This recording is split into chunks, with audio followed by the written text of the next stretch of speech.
Current affairs 2024 के अंतर्गत आज का पहला टॉपिक है केंद्रीय बजट 2024-25।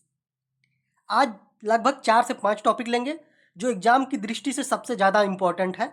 जैसे बजट हो जाएगा, इकोनॉमिक सर्वे हो जाएगा, इकोनॉमिक से संबंधित कुछ अन्य डाटाएं हो जाएंगी, उनको देख लेंगे, कुछ महत्वपूर्ण सम्मेलन देख लेंगे, ठीक, सूचकांक देख लेंगे। जो भी करंट की दृष्टि से मोस्ट इंपॉर्टेंट होगा उन सारे टॉपिक को, लगभग 4 से 5 टॉपिक को कवर करेंगे, जिससे ज़्यादातर चांस होगा कि क्वेश्चन फंसे। तो केंद्रीय बजट 2024-25 के अंतर्गत पहला क्वेश्चन हम देखते हैं। तो हाल ही में वित्त मंत्री निर्मला सीतारमण द्वारा 23 जुलाई 2024 को अपना 7वां बजट इन्होंने पेश किया है। ठीक है, लगातार कौन से क्रम का बजट पेश किया है? तो 7वां बजट पेश किया है। कब पेश किया? तो 23 जुलाई 2024 को। ठीक है, केंद्रीय बजट की प्रस्तुतिकरण कब हुआ? तो 23 जुलाई 2024 को हुआ। 7वां बजट था इनका, और किसके द्वारा प्रस्तुत किया गया? तो वित्त मंत्री निर्मला सीतारमण द्वारा प्रस्तुत किया गया। इसके साथ ध्यान रखेंगे कि मोदी सरकार के ये तीसरे कार्यकाल का कौन से क्रम का बजट था? तो मोदी सरकार के ये तीसरे कार्यकाल का पहला बजट था। केंद्रीय बजट 2024-25 जो है वो कितने वर्गों में विभाजित है? तो उसमें मुख्य रूप से 4 वर्गों को ध्यान रखा गया है। कौन कौन वर्ग हैं वो? तो बेरोजगार, मध्य वर्ग, महिला और किसान। इंपॉर्टेंट है। कितने वर्गों पर आधारित है? तो 4 वर्गों पर आधारित है। और कितनी प्राथमिकताओं का ऐलान किया गया है? तो टोटल 9 प्राथमिकताओं का ऐलान किया है। इस चीज को भी आप ध्यान रखेंगे। अर्थात 4 वर्गों में विभाजित है और 9 प्राथमिकताओं का ऐलान किया गया है। 23 जुलाई 2024 को प्रस्तुत किया गया। 7वां बजट है निर्मला सीतारमण का। किसके द्वारा प्रस्तुत किया गया? तो वित्त मंत्री निर्मला सीतारमण द्वारा प्रस्तुत किया गया। कितने वर्गों पर आधारित है? तो 4 वर्गों पे हो जाएगा, बेरोजगार, मध्य वर्ग, महिला और किसान। ठीक है, टोटल 9 प्राथमिकताएं हैं। नेक्स्ट देखेंगे, अगर बजट का आकार देखा जाए तो बजट कितना है? तो लगभग कितना हो जाएगा?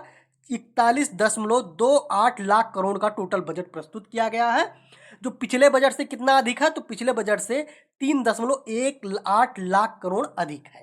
तो ध्यान रखेंगे पिछला बजट कितना था? तो लगभग 38 लाख करोड़ का पिछला बजट था, और इस बार का बजट जो कितना है तो वो आपका 3.1 लाख करोड़ अधिक हो जाएगा उससे, यानी कि 41.28 लाख करोड़ का 2024-25 का बजट है।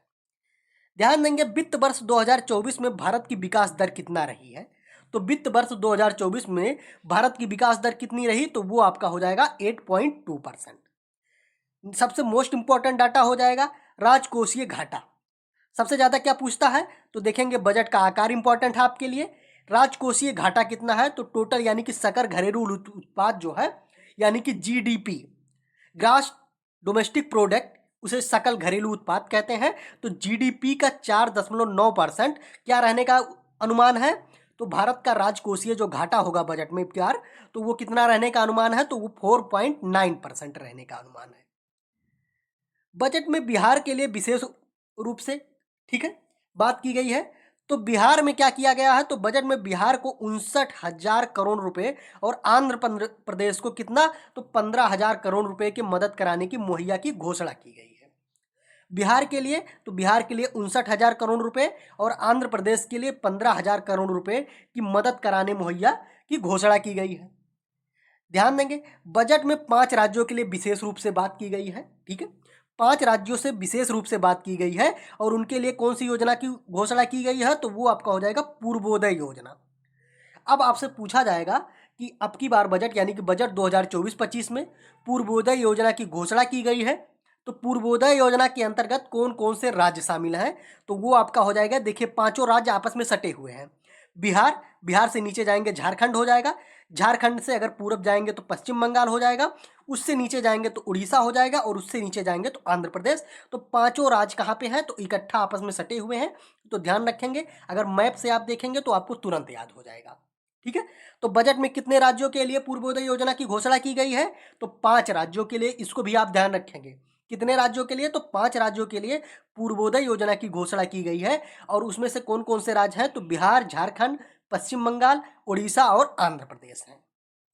नेक्स्ट हम देखेंगे बजट की थीम क्या थी। बजट 2024-25 का थीम क्या था? तो थीम क्या था? तो विकसित भारत के लक्ष्य को प्राप्त करने के लिए रोड मैप जो था, यह बजट 2024-25 का थीम था। नेक्स्ट हम देखेंगे बजट 2024-25, आपने ऊपर देखा 4 वर्गों यानी कि 4 वर्गों या जातियों पर ध्यान केंद्रित किया गया है। और कौन कौन से वो हो जाएंगे, तो देखिए गरीब हो जाएगा, महिलाएं हो जाएंगी, युवा हो जाएंगे और अन्नदाता यानी कि किसान आपने पढ़ा, युवा यानी कि बेरोजगार पढ़ा आपने, महिलाएं पढ़ा और गरीब यानी कि मध्य वर्ग जो है उनको पढ़ा। तो टोटल 4 वर्गों पर ध्यान केंद्रित किया गया है बजट में। 9 प्राथमिकताएं कौन सी हैं, ठीक है, 4 वर्गों और कितनी प्राथमिकताओं पर ध्यान केंद्रित किया गया है, तो 9 प्राथमिकताओं पर ध्यान केंद्रित किया गया है। और वो 9 प्राथमिकताएं कौन सी है, ठीक है, छोटे एग्जाम जैसे पुलिस के लिए तो आपको सिर्फ 9 प्राथमिकताएं पर केंद्रित है, 4 वर्गों में विभाजित है, इतने से आपका काम चल जाएगा। किंतु अगर आप Bihar PCS, UP RO, UP PCS के लिए देख रहे हैं तो इसके लिए 9 प्राथमिकताएं हैं। उन प्राथमिकताओं को आप जरूर एक नज़र रखिएगा, क्योंकि पूछ सकता है विकल्प में इनमें से कौन सी प्राथमिकता ऐसी है जो बजट 2024-25 में, ठीक है, शामिल नहीं क्या है। तो कौन कौन सी प्राथमिकता हो जाएगी, तो कृषि में उत्पादकता एवं लचीलापन, यानी कि पहला हो जाएगा कृषि से संबंधित, दूसरा हो जाएगा रोजगार एवं कौशल यानी कि रोजगार से संबंधित हो जाएगा, तीसरा अगर बात करें तो समावेशी मानव विकास और सामाजिक न्याय से हो जाएगा, चौथा कौन सा हो जाएगा प्राथमिकता, तो विनिर्माण एवं सेवा हो जाएगा, पांचवा आपका शहरी विकास हो जाएगा, छठा आपका प्राथमिकता जो है वो आपका ऊर्जा हो जाएगा, ऊर्जा सुरक्षा, सातवां कौन सा हो जाएगा, तो आधारभूत संरचना यानी कि इंफ्रास्ट्रक्चर हो जाएगा, आठवां कौन सा हो जाएगा, तो नवाचार अनुसंधान और विकास, नौवां अगर बात करें तो नौवां प्राथमिकता कौन सी हो जाएगी, तो अगली पीढ़ी के सुधार जो है वो 9वीं प्राथमिकता हो जाएगी। नेक्स्ट देखते हैं हम, बजट 2024-25 से संबंधित कुछ डाटा दिया हुआ है। राजस्व प्राप्तियां कितनी हुई हैं, तो 31,29,200 जो है वो राजस्व प्राप्तियां, ये अनुमान दिया हुआ है 2024-25 का बजट का, ठीक है।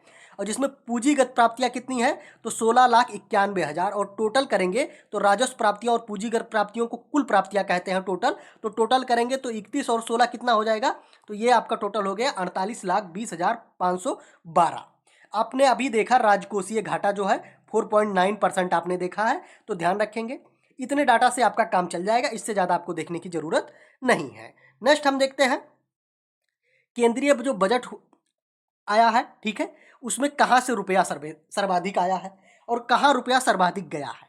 इसमें से कैसे क्वेश्चन आपसे पूछता है, तो केंद्रीय बजट में, ठीक है, जो राजस्व प्राप्तियां हुई हैं उसमें सर्वाधिक योगदान किसका है, तो सर्वाधिक योगदान किससे आया है, तो देखिए 27 पैसा यानी कि 27% जो योगदान है वो किससे आया है, तो उधार एवं अन्य देवताएं से। उधार एवं अन्य देवताएं यानी कि सरकार द्वारा जो उधार दी गई थी या अन्य रूप किसी क्षेत्र के लिए पैसे फंड या दिए गए थे, उनकी जो प्राप्तियां हुई हैं वो सर्वाधिक हैं, यानी कि 27% जो प्राप्तियां हैं किससे हैं, तो उधार एवं अन्य देवताओं से प्राप्त हुआ है। निगम कर की बात करें, ठीक है, निगम कर से 17%, आय कर की बात करें तो वो आपका 19% हो जाएगा। इसके साथ आप ध्यान रखेंगे जीएसटी से कितना प्राप्त हुआ है, तो 18% जो प्राप्तियां हुई हैं वो जीएसटी से। अब इसको एक क्रम से देख लेंगे, सबसे बात करेंगे सर्वाधिक किससे, तो सबसे नीचे से देख लेंगे, निगम कर हो जाएगा 17%, जीएसटी 18%, आयकर 19% और उधार एवं अन्य देवताएं जो है ये 27%। इसको आप क्रम को ध्यान रखेंगे, आपसे पूछ लेगा, ठीक है, कि केंद्रीय बजट 2024-25 में राजस्व प्राप्तियां जो है वो सर्वाधिक किसका है, उससे कम किसका है, उससे कम किसका है। तो मुख्य रूप से जो 4 है उनको ध्यान रखेंगे, उधार एवं अन्य देवताएं 27%, निगम 17%, आयकर 19% और जीएसटी से 17%। अब सर्वाधिक पैसा गया कहाँ है, तो ब्याज अदायगी में सर्वाधिक पैसा, ठीक है, इसके पहले ब्याज अदायगी में जाता था, किंतु इस बार 19% जो है वो सिर्फ ब्याज अदायगी में गया है।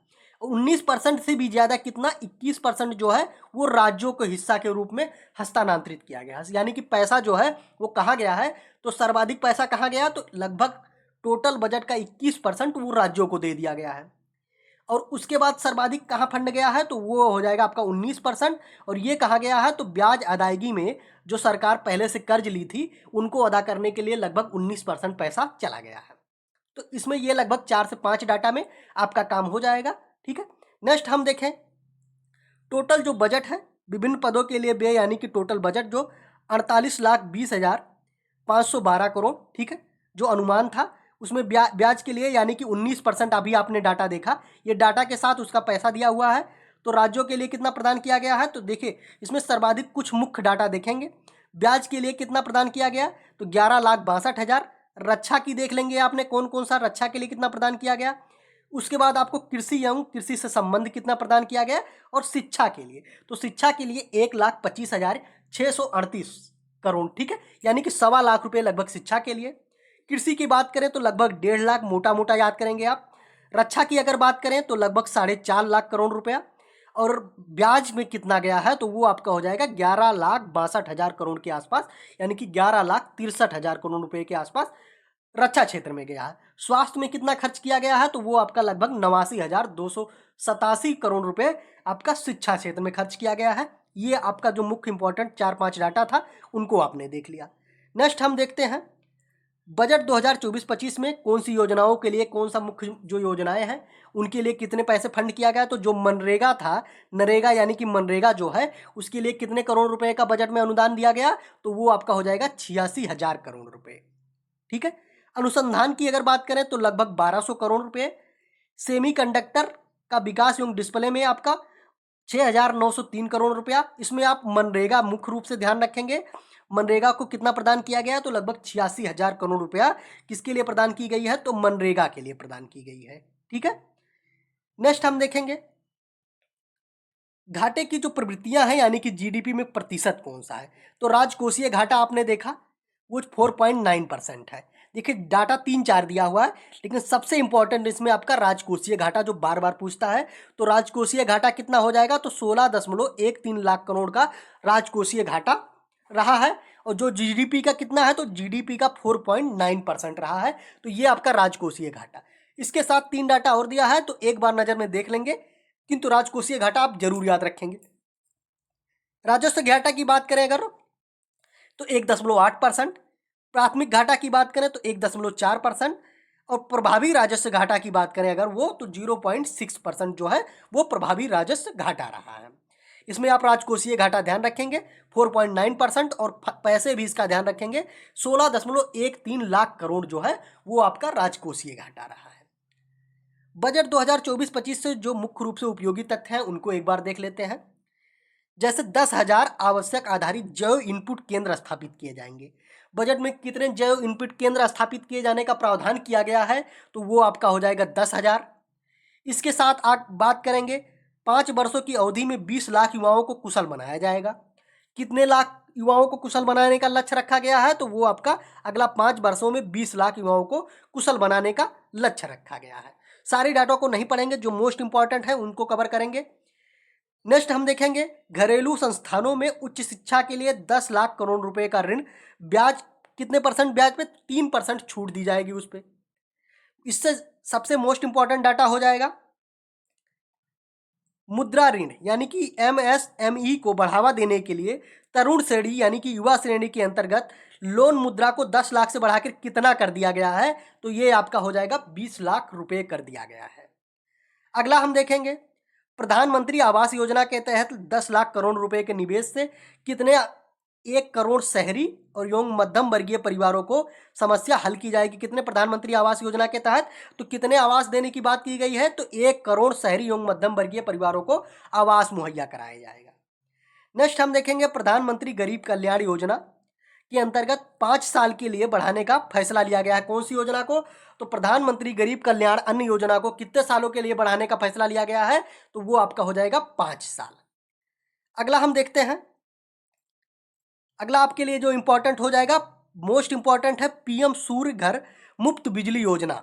पीएम सूर्य घर मुफ्त बिजली योजना के तहत 1 करोड़ परिवारों को हर महीने 300 यूनिट बिजली तक मुफ्त बिजली मिलेगी। कितने यूनिट तक, 300 यूनिट। 300 यूनिट आप मुख्य रूप से ध्यान रखेंगे। और कौन सी योजना, तो पीएम सूर्य घर मुफ्त बिजली योजना। आपसे पूछेगा कि पीएम सूर्य घर मुफ्त बिजली योजना के तहत कितने यूनिट बिजली मुफ्त मिलेगी, तो वो आपका हो जाएगा 300 यूनिट। नेक्स्ट हम देखेंगे बुनियादी ढांचे के लिए यानी कि इंफ्रास्ट्रक्चर के लिए कितने करोड़ रुपए का प्रावधान किया गया है, तो ये तो आपको याद ही हो जाएगा 111 करोड़ रुपए का प्रावधान किया गया है। नेक्स्ट हम देखते हैं टैक्स जो होगा है इस बार, ठीक है। तो सर्वप्रथम इसमें टैक्स तो देखेंगे कौन सा है, सर्वप्रथम टैक्स स्लैब देखेंगे। जैसे क्या हो जाएगा 0 से 3, 3 से 7, 7 से 10, 10 से 12, 12 से 15, 15 लाख रुपए से अधिक। इसमें आप याद कर लेंगे, जैसे 3 से 7 जो हो जाएगा 3 लाख तक का कोई टैक्स नहीं देना है, ठीक है। 3 से 7 लाख वालों को 5% टैक्स देना है, 7 से 10 लाख वालों को 10% देना है, और 10 से 12 लाख वालों को 15% टैक्स देना है, और 12 से 15 लाख वालों को 20% टैक्स देना है, और 15 लाख रुपए से अधिक वालों को कितना देना है, तो 30% देना है। ये तो आप ध्यान रख देंगे। लेकिन आपसे पूछेगा कि बजट 2024-25 में टैक्स स्लेबों की संख्या बताना, तो टैक्स स्लेब कितने हैं, तो ध्यान रखेंगे 1 2 3 4 5 6।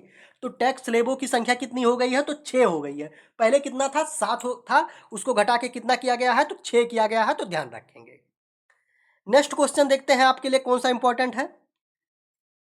नेक्स्ट क्वेश्चन आपका हो जाएगा, अपील में लंबित आयकर विवादों के समाधान के लिए विवाद से विश्वास योजना शुरू की गई है। तो विवाद से विश्वास योजना शुरू की गई है, और आपसे पूछ सकता है विवाद से विश्वास योजना का क्या लक्ष्य है या किससे संबंधित है, तो अपील में लंबित जो आयकर विवाद हैं उनके समाधान से संबंधित है। विदेशी कंपनियों पर कारपोरेट टैक्स की दर 40% से घटाकर कितना कर दिया गया है, तो विदेशी कंपनियां जो हैं उन पे कारपोरेट टैक्स की दर को 40% से घटाकर 35% कर दिया गया है। मोस्ट इंपॉर्टेंट है। इसके साथ आप ध्यान रखेंगे सोना एवं चांदी के जो सीमा शुल्क पहले था वो 6% किया गया है, और पहले कितना था, तो पहले ये आपका 15% था। 15% से घटाकर कितना परसेंट किया गया, तो 6% किया गया है। किस पे, तो सोने एवं चांदी पर जो सीमा शुल्क था उसको 15% से घटा के कितना कर दिया गया, तो वह आपका 6% कर दिया गया है। प्लेटिनम पे भी घटाया गया, पर यह आपके लिए इंपॉर्टेंट नहीं है। सोने और चांदी पे मुख्य रूप से इंपॉर्टेंट है, तो 15% से घटा के आपको 6% कर दिया गया है। नेक्स्ट हम देखेंगे, रक्षा मंत्रालय को सर्वाधिक यानी कि 6.22 लाख करोड़ रुपए का बजट आवंटित किया गया है। जो टोटल बजट का कितना है, तो 12.9% यानी कि 13% है। ध्यान रखेंगे रक्षा मंत्रालय को कितना परसेंट बजट का कितना परसेंट अनुदान दिया गया है, तो वो आपका हो जाएगा लगभग 13%। और कितना है, तो 6.22 लाख करोड़ हो जाएगा। शिक्षा मंत्रालय को कितना आवंटित किया गया है, तो शिक्षा मंत्रालय को 1.48 लाख करोड़ रुपए शिक्षा मंत्रालय को आवंटित किया गया है। इसके साथ आप ध्यान रखेंगे आयुष्मान भारत प्रधानमंत्री जन आरोग्य योजना के लिए कितना रुपया आवंटित किया गया है, तो मोस्ट इंपॉर्टेंट है लगभग 7,300 करोड़ रुपए किसके लिए आवंटित किए गए हैं, तो आयुष्मान भारत प्रधानमंत्री जन आरोग्य योजना के लिए। नेक्स्ट हम देखेंगे प्रधानमंत्री किसान सम्मान निधि के लिए 60,000 करोड़ रुपए आवंटित किए गए हैं। कितने, तो प्रधानमंत्री सम्मान निधि के लिए 60,000 करोड़ रुपए आवंटित किए गए हैं। बजट 2024-25 में बिहार और आंध्र प्रदेश के लिए विशेष तौर पे कार्य किया गया है। तो बिहार के लिए कौन कौन से कार्य किए गए हैं उसमें 2 से 3 लाइन हम देख लेते हैं। बिहार के लिए आपने देखा लगभग कितना, तो 59,000 करोड़ रुपए परियोजना के ऐलान की गई है। बिहार के लिए सहायता प्रदान की जाएगी कितनी, तो 59,000 करोड़ रुपए का। उसमें बात करेंगे तो पूर्णिया, पटना टू पूर्णिया, भागलपुर टू बक्सर, बोध गया टू दरभंगा तक एक्सप्रेसवे बनेगा। 21,400 करोड़ से पीरपैंती यानी कि भागलपुर में स्थित विद्युत परियोजनाएं होंगी। भागलपुर में विद्युत परियोजनाएं बनेंगी कितने से, तो 21,400 करोड़ रुपए से बनेगी। भागलपुर के पीरपैंती में बनेगी। कोसी मेची लिंक परियोजना को मंजूरी दी गई है। बाढ़ से जो नुकसान हुआ उसको अध्ययन एवं रोकथाम के लिए 11,500 करोड़ रुपए का प्रावधान किया गया है बिहार में।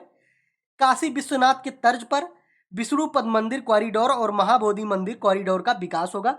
मोस्ट इंपॉर्टेंट है ये, सिर्फ बिहार के लिए नहीं सारे एग्जाम के लिए।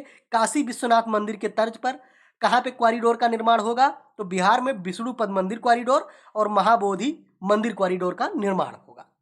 नालंदा विश्वविद्यालय को उसके गौरवशाली स्वरूप में पुनर्जीवित करने के अलावा नालंदा को एक पर्यटक केंद्र के रूप में स्थापित किया जाएगा। इसके बाद क्या होगा, मोस्ट इंपॉर्टेंट, तो बिहार में 10 नए एयरपोर्ट बनेंगे और कम से कम 2 मेडिकल कॉलेज। बिहार में 10 नए एयरपोर्ट और 2 मेडिकल कॉलेज बनने की संभावना है। नेक्स्ट आपका हो जाएगा, तो ये आपका बजट से संबंधित जो मोस्ट इंपॉर्टेंट डाटा था वो आपका हो जाएगा। इसके बाद आपका हो जाएगा आर्थिक सर्वेक्षण का डाटा। ठीक है, तो आर्थिक सर्वेक्षण के तहत बात करेंगे तो आर्थिक सर्वेक्षण कब प्रस्तुत किया गया, तो वित्त मंत्री निर्मला सीतारमण द्वारा। और कब प्रस्तुत किया गया, तो 22 जुलाई 2024 को। और इसके एक दिन बाद 23 जुलाई को प्रस्तुत किया गया था क्या, तो वो आपका बजट प्रस्तुत किया गया। देखेंगे अगर आप बात करें कि आर्थिक सर्वेक्षण की बात करें तो आर्थिक सर्वेक्षण किसके द्वारा तैयार किया गया था, तो मुख्य आर्थिक सलाहकार हैं बी अनंत नागेश्वरम के नेतृत्व में तैयार किया गया था। और इनके नेतृत्व में तैयार किया या दूसरा आर्थिक सर्वेक्षण है, इस चीज को भी आप ध्यान रखेंगे।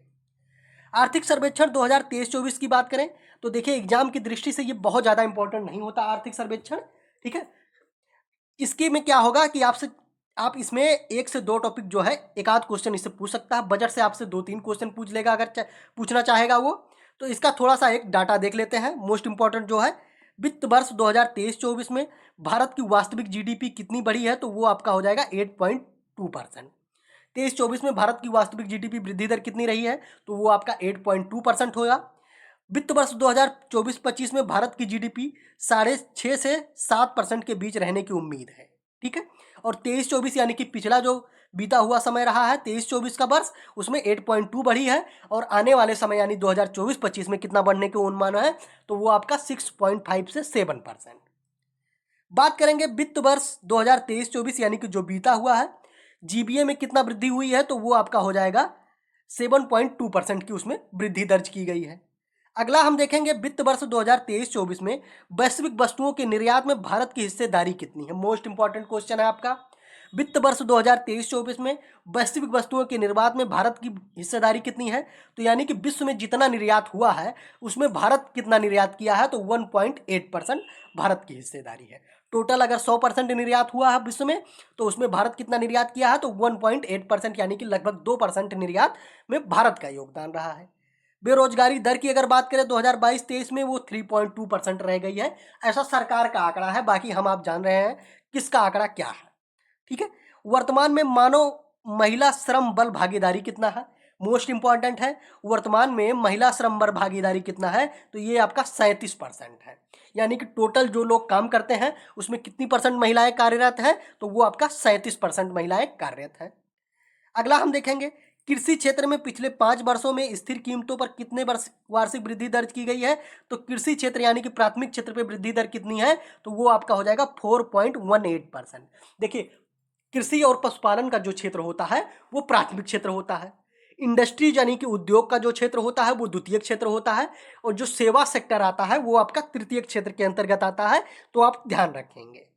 नेक्स्ट देखते हैं कौन सा इंपॉर्टेंट है इसमें, तो भारत की इलेक्ट्रॉनिक विनिर्माण क्षेत्र जो है, ठीक है, यानी कि इलेक्ट्रॉनिक चीज़ों में अगर बात की जाए तो वैश्विक जो बाजार है उसमें कितने परसेंट की हिस्सेदारी है, तो देखिए इलेक्ट्रॉनिक चीज़ों के निर्यात में विनिर्माण में भारत की हिस्सेदारी कितनी है, तो 3.7%। इंपॉर्टेंट क्वेश्चन है, देखिए मैं सारा नहीं बता रहा हूँ, जो इंपॉर्टेंट है उन चीज़ों को बता रहे हैं, तो इसमें से कुछ मत छोड़िएगा, ध्यान रखिएगा, ठीक है। अगर इससे ज़्यादा आप पढ़ पाए तो अच्छी बात है, किंतु इसमें से कुछ मत छोड़िएगा।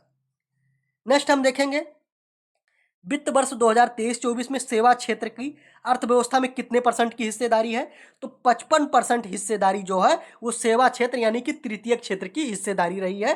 कितना, तो 2023-24 के, ठीक है, वित्त वर्ष में बात करें इस दौरान इसमें कितने परसेंट की वृद्धि दर्ज की गई है, तो सेवा क्षेत्र में कितने परसेंट की वृद्धि दर्ज की गई है, तो वो आपका हो जाएगा 7.6%। और सेवा क्षेत्र किस क्षेत्र के अंतर्गत आता है, तो वो आपका तृतीय क्षेत्र के अंतर्गत आता है, इसको भी आप ध्यान रखेंगे। अगला हमारा होगा डिजिटल माध्यम से दी जाने वाली सेवाओं के निर्यात में वैश्विक स्तर पर भारत की हिस्सेदारी जो है वो वित्त वर्ष 2023 में कितना परसेंट हो गया है, तो 6% है। यानी कि डिजिटल माध्यम से जो सेवाएं दी जाती हैं पूरे विश्व में उसमें भारत कितना देता है, तो अकेले 6% का योगदान उसमें भारत का है। नेक्स्ट देखेंगे वित्त वर्ष 2024 में कुल हवाई यात्रियों की संख्या में कितनी वृद्धि हुई है, तो वो आपका 15%। ये आपका पूछने का चांस बहुत कम है। मुख्य रूप से आपका सेवा क्षेत्र ध्यान रखेंगे, विनिर्माण ध्यान रखेंगे, कृषि क्षेत्र ध्यान रखेंगे, सबसे इंपॉर्टेंट आपका महिला भागीदारी जो 37% है उसको आप जरूर ध्यान रखेंगे। अगला क्वेश्चन इसमें देखते हैं राष्ट्रीय राजमार्ग, मोस्ट इंपॉर्टेंट क्वेश्चन, राष्ट्रीय राजमार्ग के निर्माण की गति बढ़कर वित्त वर्ष 2024 में प्रतिदिन कितना हो गया, तो भारत में प्रतिदिन 34 किलोमीटर राष्ट्रीय राजमार्ग का निर्माण हो रहा है। इस चीज को आप ध्यान रखेंगे, कितना, तो लगभग 34 किलोमीटर पर डे के हिसाब से सड़कें बन रही हैं, और सड़कें बनने का मतलब राष्ट्रीय राजमार्ग की बात हो रही है, ध्यान रखेंगे। पिछले 5 वर्षों में रेलवे पर पूंजी व्यय में कितने परसेंट की वृद्धि हुई है, तो वो आपका 77% हो जाएगा। अगला हम देखेंगे वित्त वर्ष 2024 में कितने नए टर्मिनल इमारतें चालू की गई हैं, तो वित्त वर्ष 2024 में 21 नए हवाई अड्डों पर नई टर्मिनल इमारतें चालू की गई हैं। भारत के ई वाणिज्य उद्योग का वित्त वर्ष 2030 तक 350 अरब अमेरिकी डॉलर पार कर जाने की उम्मीद है। तो कितना ई वाणिज्य उद्योग अगर बात करें 2023 तक क्या लक्ष्य है, तो 350 अरब डॉलर अमेरिकी डॉलर पार कर जाने की भारत की उम्मीद है। नेक्स्ट हम देखेंगे, लगभग भारत की 50 मिलियन अमेरिकी डॉलर के मूल्यांकन के साथ मात्रा में के हिसाब से दुनिया का तीसरा सबसे बड़ा बाजार बन गया है। भारत दुनिया का तीसरा सबसे बड़ा बाजार बन गया है। और बात करें अगर ये तो डॉलर में, तो 50 मिलियन अमेरिकी डॉलर का बाजार भारत है। अगला हम देखेंगे, वस्त्र विनिर्माण में भारत वैश्विक स्तर पर दूसरा स्थान और शीर्ष 5 निर्यातकों में शामिल है। वस्त्र निर्माण में बात करें अगर भारत का कौन से स्थान आता है, तो भारत विश्व में दूसरे स्थान पर पहुंच गया है वस्त्र निर्माण में। ठीक है, और जो 5 मुख्य निर्यातक देश है उसमें भी भारत का स्थान शामिल है।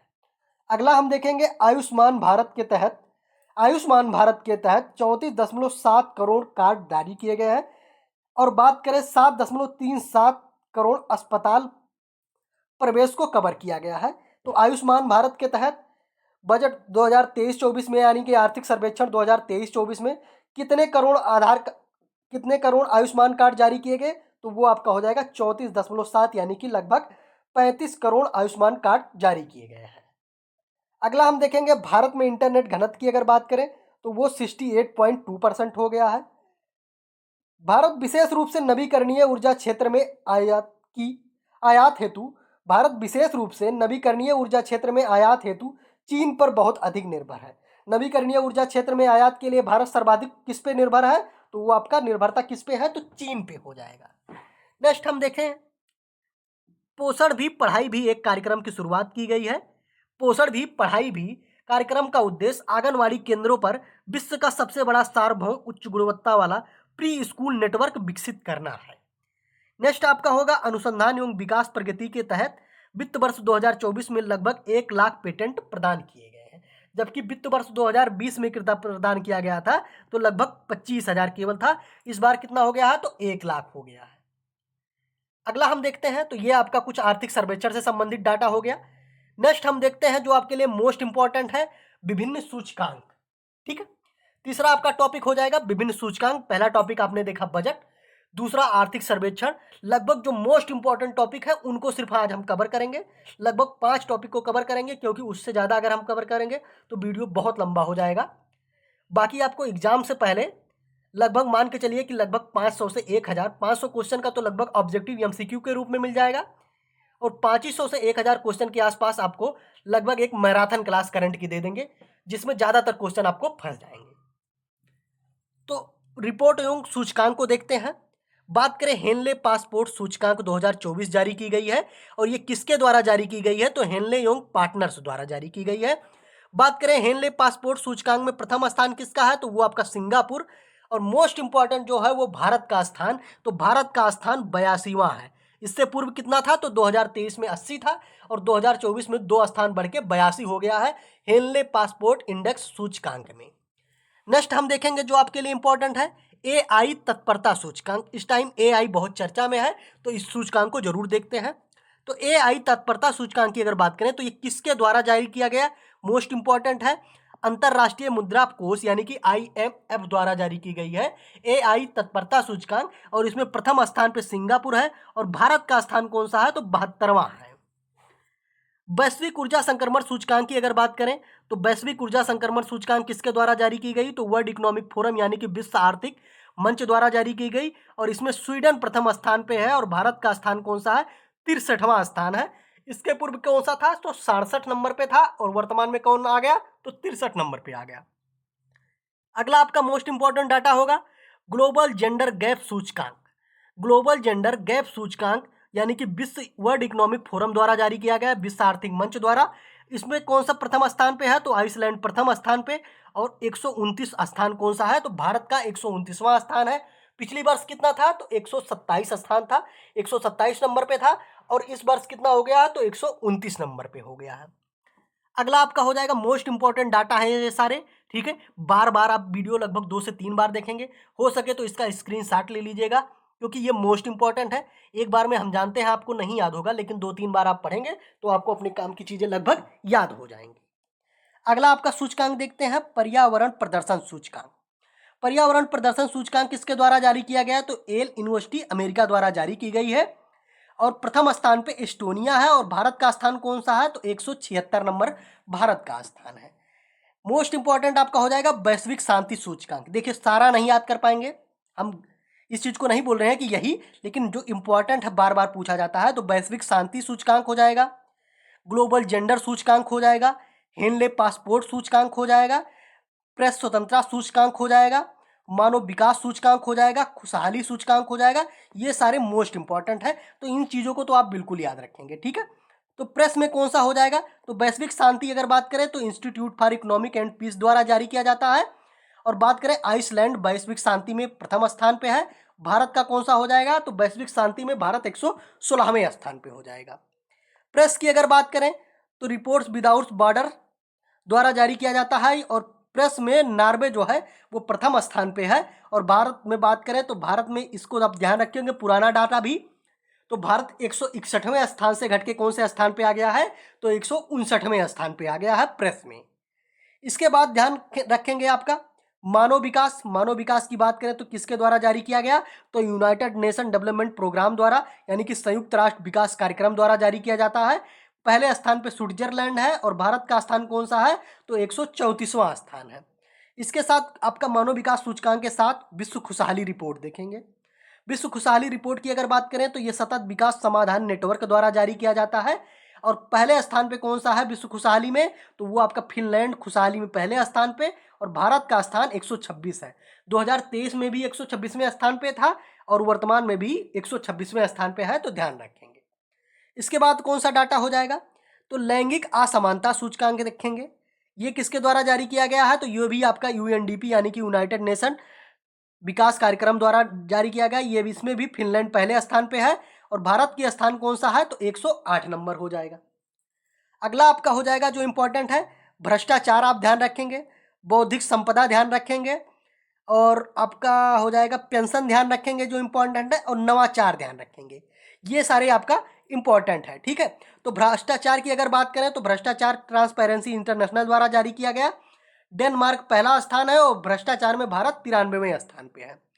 बौद्धिक संपदा में कौन से स्थान पे है? तो बौद्धिक संपदा में भारत का 42वां स्थान है और पहले स्थान पे कौन सा है? तो वो अमेरिका हो जाएगा।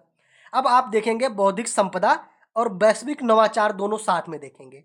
तो वैश्विक नवाचार बौद्धिक संपदा संगठन द्वारा जारी किया जाता है। स्विट्जरलैंड पहले स्थान पे है और इसमें 40वां, यानी कि नवाचार में 40वां स्थान पे और बौद्धिक संपदा में 42वां स्थान पे भारत है, ध्यान रखेंगे। नेक्स्ट हम देखते हैं वैश्विक पेंशन में कौन सा स्थान है? तो पेंशन में पास से 45वां स्थान है, नीदरलैंड का पहला स्थान है। इसके बाद मानव स्वतंत्रता सूचकांक जारी किया गया। तो मानव स्वतंत्रता सूचकांक में स्विट्जरलैंड पहले स्थान पे है और भारत का स्थान कौन सा है? वो आपका 109 यानी कि 109वां स्थान भारत हो जाएगा। World giving index 2023, world giving index 2023, ये जो 2023 का डाटा है, तो इससे आप ये मत सोचिएगा कि पुराना डाटा है। 2024 का डाटा अभी तक नहीं आया, लगभग नवंबर दिसंबर में आएगा, तो यही डाटा आपसे एग्जाम में पूछा जाएगा, तो ध्यान रखेंगे। तो वर्ल्ड गिविंग इंडेक्स बात करें तो इंडोनेशिया पहले स्थान पे, भारत का स्थान कौन सा है? तो वो आपका 43 यानी कि 43वें स्थान पे है। नेक्स्ट हम देखेंगे वैश्विक प्रतिस्पर्धा सूचकांक, ठीक है। वैश्विक प्रतिस्पर्धा सूचकांक किसके द्वारा जारी की गई? तो प्रबंधन विकास संस्थान द्वारा जारी की गई और इसमें डेनमार्क पहले स्थान पे है और भारत का स्थान कौन सा है? तो वो आपका 40वां स्थान है। 2022 में कौन से स्थान पे था? तो वो आपका 37वां स्थान पे था। एसडीजी यानी कि सतत विकास रिपोर्ट ध्यान रखेंगे। सतत विकास समाधान नेटवर्क द्वारा जारी किया गया। फिनलैंड पहले स्थान पे है और सतत विकास रिपोर्ट में 112वें स्थान पे भारत हो जाएगा।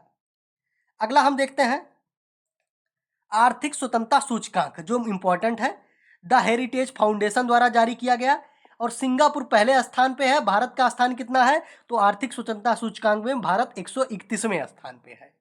तो ये आपका था महत्वपूर्ण, ठीक है, जो इंडेक्स था वो हो गया। नेक्स्ट टॉपिक देखते हैं हम। अगला और चौथा टॉपिक हमारा हो जाएगा महत्वपूर्ण अंतर्राष्ट्रीय सम्मेलन, ठीक है। महत्वपूर्ण जो अंतर्राष्ट्रीय सम्मेलन है उनको कवर करेंगे। इसके अंतर्गत सर्वप्रथम हम पहला सम्मेलन देखते हैं। मुश्किल से आपको 8-10 सम्मेलन जो मुख्य रूप से मिलेगा, जो एग्जाम में पूछे जाने का ज़्यादा चांस है, उसके अंतर्गत पहला आपका सम्मेलन हो जाएगा शंघाई शिखर सम्मेलन, ठीक है। SCO शिखर सम्मेलन 2024 कहाँ पे हुआ है? ये तो अस्ताना यानी कि कजाकिस्तान में हुआ है। और अध्यक्षता तो जाहिर सी बात जहाँ होगी वहीं पे उसकी अध्यक्षता की जाएगी, तो कजाकिस्तान द्वारा इसकी अध्यक्षता की गई है। बात करें इसमें, ठीक है, कौन से नंबर का सम्मेलन था? तो 23वां सम्मेलन जो 2000 इससे पूर्व जो हुआ था 23वां सम्मेलन, वो कहाँ पे हुआ था? तो वो भारत में हुआ था। और शंघाई शिखर सम्मेलन कहाँ हुआ है 2024? तो ये आपका अस्ताना कजाकिस्तान में हुआ है। इतना आप ध्यान रखेंगे, इतना से आपका काम हो जाएगा। नेक्स्ट आपका हो जाएगा मोस्ट इंपॉर्टेंट शिखर सम्मेलन। हाल ही में G7 शिखर सम्मेलन हुआ है। G7 शिखर सम्मेलन आप इस चीज़ से याद कर लेंगे कि ये कहाँ हुआ है? तो ये आपका इटली में हुआ है। इटली के अपुलिया के फसानों में हुआ है। इटली आप याद रखेंगे, आपका काम हो जाएगा। तो ये कौन से नंबर का शिखर सम्मेलन था? तो 50वें नंबर का था, ध्यान रखेंगे। तो 50वां शिखर सम्मेलन G7 का शिखर सम्मेलन हुआ है। और कहाँ हुआ? तो इटली में हुआ। और बात करें अगर 51वां कहाँ पे होगा, अगला कहाँ पे होगा, तो ये होगा कनाडा 2025 में होगा। G7 के आप देश याद करना, ठीक है, मत भूलिएगा, क्योंकि पूछ सकता है करंट में जो चीज़ें होती हैं उसी से रिलेटेड या वही चीज़ें पूछी जाती हैं। तो G7 के देश कौन कौन से हो जाएंगे? तो 7 देश हैं, उनको आप याद कर लेना। इसी भी चैनल पे आपको ट्रिक बना पड़ा है, ठीक है, 60 वीडियो में। जैसे G7, तो G7 का ट्रिक कैसे होना चाहिए? तो जा से होना चाहिए। तो G7 का हो जाएगा जाइजा, अब कंफ्यूज है। जाइजा, जा से जापान, ई से इटली, जा से जर्मनी, जापान इटली जर्मनी हो जाएगा जाइजा। आ से अमेरिका हो जाएगा, बा से ब्रिटेन हो जाएगा, अब से यानी कि अमेरिका और ब्रिटेन हो जाएगा। अब कन्फ्यूज, कन से कनाडा हो जाएगा और फ्यूज से फ्रांस हो जाएगा। तो ये आपके 7 देश हो गए, ठीक है। ऐसे बहुत सारे ट्रिक आपको इस चैनल पे मिल जाएंगे, तो कोशिश करिएगा 60 ट्रिक जरूर जाके देखिएगा। जीके के लिए तो आपको बहुत बेहतरीन है, सबसे कम टाइम पे ज़्यादातर चीज़ें आपको मिल जाएंगी, ठीक है। जैसे नहीं भी पढ़ने का आपको मन हो तब भी आप 60 ट्रिक देख सकते हैं। अगला देखेंगे आपका, तो ये 50वां जियो शिखर सम्मेलन 2024 जो था वो कहाँ हुआ? तो इटली में हुआ। और अगला कहाँ होगा? तो कनाडा में होगा 2025 में। नेक्स्ट हम देखेंगे 7वां हिंद महासागर सम्मेलन जो हुआ है। तो हिंद महासागर सम्मेलन कहाँ हुआ है? तो पर्थ यानी कि ऑस्ट्रेलिया में हुआ। अब हिंद महासागर से सटा हुआ देश अगर बात करें तो वो कौन सा हो जाएगा? तो ऑस्ट्रेलिया हो जाएगा। तो वहीं पे हिंद महासागर सम्मेलन हुआ है। और विषय इसका क्या था? तो विषय था स्थिर एवं टिकाऊ हिंद महासागर की ओर। अगला आपका सम्मेलन हो जाएगा वर्ल्ड इकोनॉमिक फोरम यानी कि विश्व आर्थिक मंच की 54वीं शिखर सम्मेलन कहाँ हुई है? तो वो आपका दावोस स्विट्जरलैंड में हुई है। और बात करें अगर इसमें इसका विषय क्या था? तो रीबिल्डिंग ट्रस्ट, रीबिल्डिंग इसका ट्रस्ट जो था वो इसका थीम यानी कि विषय था। अगला हम देखते हैं गुट निरपेक्ष आंदोलन यानी कि नाम का शिखर सम्मेलन हुआ है। नाम का शिखर सम्मेलन जो हुआ है वो कहाँ पे हुआ है? तो कंपाला यानी कि युगांडा में हुआ है। विषय क्या था? तो वैश्विक समृद्धि के लिए सहयोग को गहरा करना, वैश्विक समृद्धि के लिए सहयोग को गहरा करना, ये इसका विषय था। गुट निरपेक्ष यानी कि नाम शिखर सम्मेलन कहाँ हुआ है? तो कंपाला में हुआ है। और कौन से क्रम का हुआ है? तो 19वें क्रम का हुआ है। इस चीज को आप ध्यान रखेंगे। हाल ही में आपका COP28 सम्मेलन हुआ था, ठीक है। 28वां COP28 सम्मेलन हुआ था। कहाँ हुआ था? तो ये आपका दुबई में हुआ था, संयुक्त अरब अमीरात में दुबई है, ठीक है। और संयुक्त अरब अमीरात में हुआ है। और COP29 यानी कि अगला सम्मेलन कहाँ पे होगा? तो ये अजरबैजान की राजधानी बाकू में हुआ था। और इससे पूर्व कहाँ हुआ था? तो मिस्र में हुआ था। यानी कि वर्तमान में कहाँ हुआ है 2023 में? तो 2023 में दुबई में हुआ है। और 2024 में कहाँ पे होगा? तो अजरबैजान में होगा COP29। COP29 कहाँ होगा? तो वो आपका अजरबैजान हो जाएगा। अगला सम्मेलन देखते हैं, तीसरा विश्व हिंदू कांग्रेस सम्मेलन। विश्व हिंदू कांग्रेस सम्मेलन 2023 जो है उसका आयोजन कहाँ किया गया है? तो उसका आयोजन थाईलैंड में किया गया है। और बात करें कि इसका पहला आयोजन कहाँ किया गया था? तो पहला आयोजन इसका नई दिल्ली में किया गया था, दूसरा शिकागो में किया गया था, और ये तीसरा आंदोलन है इसका कहाँ किया गया है? तो ये आपका थाईलैंड हो जाएगा। अगला देखते हैं मोस्ट इंपॉर्टेंट, विश्व स्वास्थ्य शिखर सम्मेलन हुआ है 2023 में। और कहाँ हुआ है? तो बर्लिन में हुआ है, ठीक है। और मुख्य विषय इसका क्या था? तो वैश्विक स्वास्थ्य इकाई के लिए एक निर्णायक वर्ष के रूप में घोषित करना इसका मुख्य विषय था। मोस्ट इंपॉर्टेंट हो जाएगा 43वां आसियान शिखर सम्मेलन। आसियान शिखर सम्मेलन आपका कहाँ हो जाएगा? तो जकार्ता यानी कि इंडोनेशिया में हुआ है। और इसकी थीम क्या थी? तो आसियान मैटर्स यानी कि इपी सेंट्रम ऑफ ग्रोथ जो है इसकी मुख्य थीम थी। अगला हम देखेंगे 5वां विश्व कॉफ़ी सम्मेलन कहाँ हुआ है। तो कॉफ़ी के लिए कर्नाटक फेमस है, तो बेंगलुरु आप ध्यान रखेंगे, ठीक है। और शुभंकर क्या था, तो कॉफ़ी स्वामी जो है इसका मुख्य शुभंकर था। और थीम क्या था, तो sustainability through circular economy and dot dot dot जो ये था, ये इसका थीम था। अगला हम देखेंगे G20 शिखर सम्मेलन, मोस्ट इंपॉर्टेंट है। G20 शिखर सम्मेलन ये 18वें नंबर का था। कहाँ आयोजन हुआ, तो भारत में आयोजित हुआ। और कब, तो सितंबर 2023 में, ठीक है। और अगला कहाँ आयोजित हुआ होगा, तो 19वां जो आयोजित होगा वो आपका ब्राजील में होगा 2024 में। बात करें तो भारत में G20 शिखर सम्मेलन कहाँ हुआ, तो वो आपका भारत मंडपम नई दिल्ली में हुआ। थीम क्या थी, तो वसुधैव कुटुंबकम, one earth one family one future इसकी थीम थी। और बात करें G20 शेरपा की बैठक सर्वप्रथम कहाँ हुई, तो पहली बैठक आपका उदयपुर राजस्थान में हुई थी। इसमें आप सिर्फ ये याद रखेंगे, थोड़ा सा पुराना हो गया है ये, ठीक है। तो आप सिर्फ ये याद कर रखेंगे कि G20 शिखर सम्मेलन कहाँ हुआ, तो भारत में हुआ। थीम क्या थी इसकी, तो वसुधैव कुटुंबकम इसकी थीम थी। और अगला कहाँ होगा, तो अगला होगा इसमें ब्राजील में। G20 में शामिल नया अस्थायी सदस्य कौन है, तो नया अस्थायी सदस्य अफ्रीकी यूनियन है, ये भी आप ध्यान रखेंगे। अब आपका हो जाएगा ब्रिक्स शिखर सम्मेलन। ब्रिक्स शिखर सम्मेलन कहाँ हुआ है, तो ये आपका होगा जोहान्सबर्ग यानी कि दक्षिण अफ्रीका में हुआ है। बात करें अगला ब्रिक्स शिखर सम्मेलन कहाँ होगा, 2023 में तो जोहान्सबर्ग में हुआ। 2024 में कहाँ होगा, तो ये आपका हो जाएगा कजान यानी कि रूस में होगा, ठीक है। 2024 में कहाँ होगा ब्रिक्स का शिखर सम्मेलन, तो 2024 में रूस में होगा। बात करें ब्रिक्स शिखर सम्मेलन की थीम क्या थी, तो ब्रिक्स एंड अफ्रीका जो है वो इसकी मुख्य थीम थी। ब्रिक्स में हाल ही में 6 नए देशों शामिल होने की बात की गई है। कौन कौन से हो जाएंगे, तो मिस्र, सऊदी अरब, यूएई, इथोपिया, अर्जेंटीना और ईरान, इन्होंने शामिल होने की बात की थी। जिसमें से 5 ने अपना, ठीक है, प्रस्ताव शामिल होने का भेजा और अर्जेंटीना ने प्रस्ताव नहीं भेजा, यानी कि अर्जेंटीना शामिल होने से मना कर दिया। क्यों मना कर दिया, तो अर्जेंटीना में नई सरकार आ गई और उस सरकार ने ब्रिक्स में शामिल होने से मना कर दिया है, तो ध्यान रखेंगे आप, ठीक है।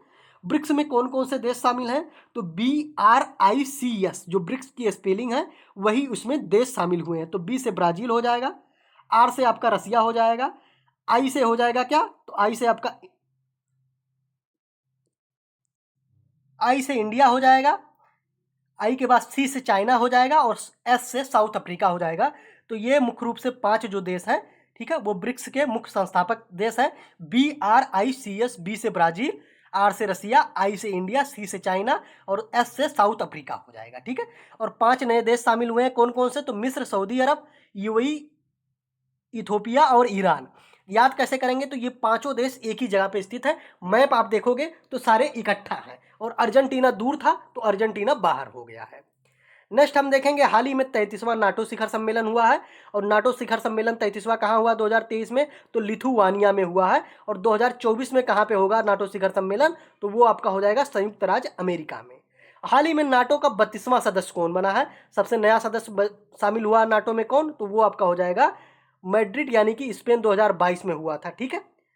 अगला हम देखेंगे पहला वैश्विक बौद्ध शिखर सम्मेलन कहाँ हुआ है, तो ये आपका नई दिल्ली। और थीम क्या थी, तो रिस्पॉन्सेज टू कंटेम्प्रेरी चैलेंजेस यानी कि फिलॉसफी। ये इसका पहला बौद्ध शिखर सम्मेलन कहाँ हुआ है, तो नई दिल्ली। तो ये आपका मुख्य रूप से हो गया कौन सा, तो महत्वपूर्ण जो सम्मेलन थे उनको आपने कवर कर लिया। अगला हम देखेंगे, तो ये आपका मुख्य रूप से 4 टॉपिक आपने कवर किया। अगला हमारा जो टॉपिक होगा वो खेल कूद यानी कि विश्व कप से संबंधित हो जाएगा, IPL हो जाएगा, हाल ही में चुनाव हुआ है उसको कवर करेंगे। चुनाव के साथ साथ और किन चीज़ों को कवर किया जा सकता है उसमें, तो IPL हो जाएगा, पुरस्कार थोड़ा सा उसमें कवर कर लेंगे जो इंपॉर्टेंट है, ठीक है। तो इन सारी चीज महत्वपूर्ण दिवस कवर कर लेंगे, महत्वपूर्ण सैन्य अभ्यास जो हैं उनको कवर कर लेंगे। तो अगला टॉपिक में फिर 4 से 5 को, ठीक है, टॉपिक को कवर करेंगे अगले वीडियो में।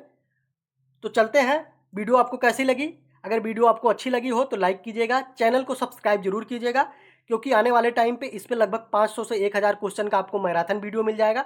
जनवरी से लेके दिसंबर कोशिश करेंगे, दिसंबर से लेके जुलाई तक का संपूर्ण करंट लगभग 1000 क्वेश्चन इस पे कवर करेंगे, ठीक है, वन लाइनर। और इसके साथ साथ लगभग 500 से 600 क्वेश्चन इसमें MCQ यानी कि ऑब्जेक्टिव रूप में कवर करेंगे, ठीक है।